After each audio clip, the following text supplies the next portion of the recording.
নমস্কার।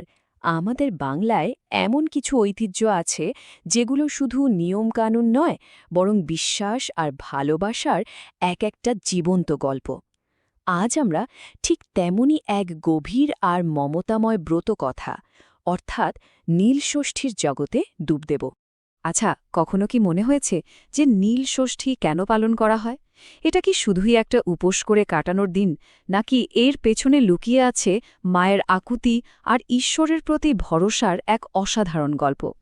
চলুন আজ সেই রহস্যটাই একটু একটু করে জেনে নেওয়া যাক। তো প্রথমেই আসা যাক মূল কথায়। এই ব্রতটা আসলে কি, আর কেনই বা এর এত গুরুত্ব আমাদের সংস্কৃতিতে?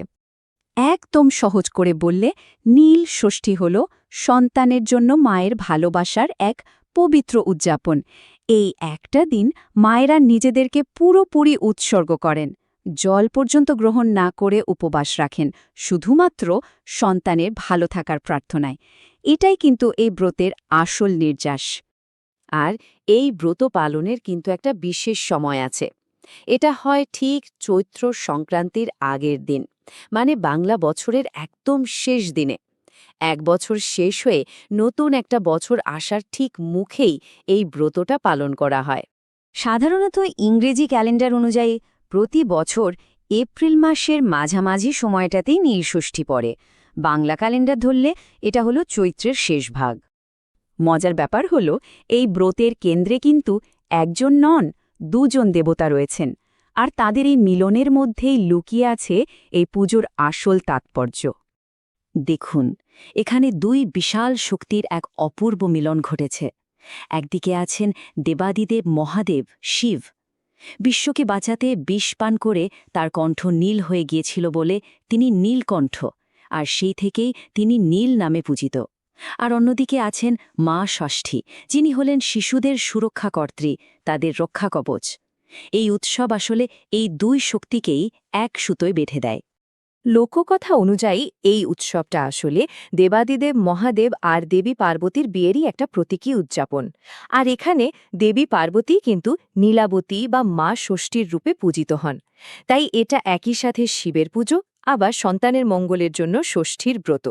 কি দারুণ ব্যাপার, তাই না? জানেন তো, প্রত্যেকটা প্রথার পিছনেই একটা করে গল্প থাকে, আর নীল ষষ্ঠীর পেছনের গল্পটা শুনলে সত্যি মন ছুঁয়ে যায়।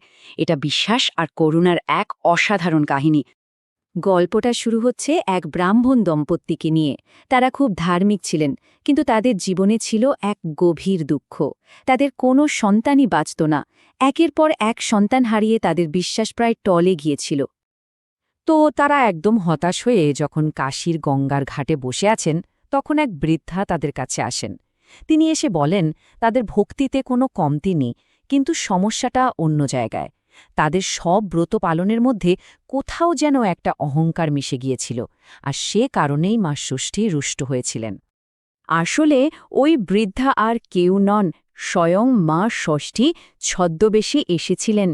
তিনি তাদেরকে এই সংকট থেকে বেরোনোর পথ বাতলে দেন, আর নির্দেশ দেন সব অহংকার ছেড়ে সম্পূর্ণ বিনয়ের সাথে ভক্তিভরে নীল ষষ্ঠীর ব্রত পালন করতে। এরপর যা হলো তা এক কথায় অলৌকিক।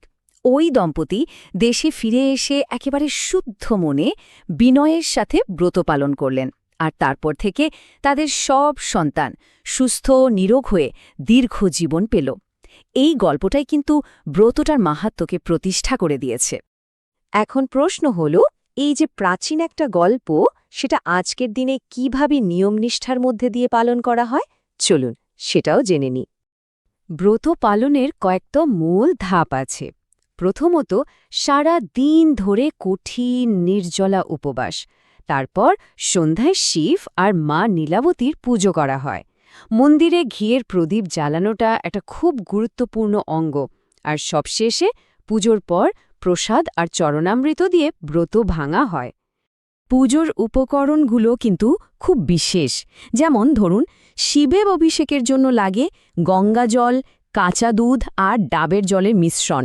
তার প্রিয় বেলপাতা তো লাগবেই, সাথে আকন্দ, ধূত্র আর অবশ্যই নীলকণ্ঠ বা অপরাজিতা ফুল। আর থাকে মরশুমি ফল আর 5 রকমের নৈবেদ্য। এগুলো দিয়েই ভক্তিভরে পুজোটা সম্পন্ন করা হয়। এত সব নিয়ম কানুন আচার অনুষ্ঠানের পর এই সুন্দর ঐতিহ্যের মূল বার্তাটা আসলে কি? এর আসল তাৎপর্য কোথায় লুকিয়ে আছে? এই একটা কথাই হয়তো পুরো বিষয়টার সারমর্ম বলে দেয়।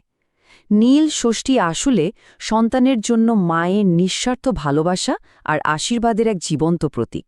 তাই নীল ষষ্ঠী শুধু একটা উপবাসের দিন নয়, এটা আসলে আশা বিশ্বাস আর ভক্তির এক দারুণ মেলবন্ধন। এখানে একদিকে যেমন দেবাদিদেব শিবের অসীম শক্তির ওপর ভরসা রাখা হয়, ঠিক তেমনি মা ষষ্ঠীর মাতৃস্নেহ আর সুরক্ষার ওপর আস্থা রাখা হয়। শেষ করার আগে একটা প্রশ্ন রেখে যেতে চাই। এই যে এত প্রাচীন গল্প বিশ্বাস আর আচারের ধারা, এগুলো কিভাবে আজও আমাদের ভালোবাসা আমাদের বিশ্বাস এমনকি আমাদের আধুনিক জীবনযাত্রাকেও প্রভাবিত করে চলেছে?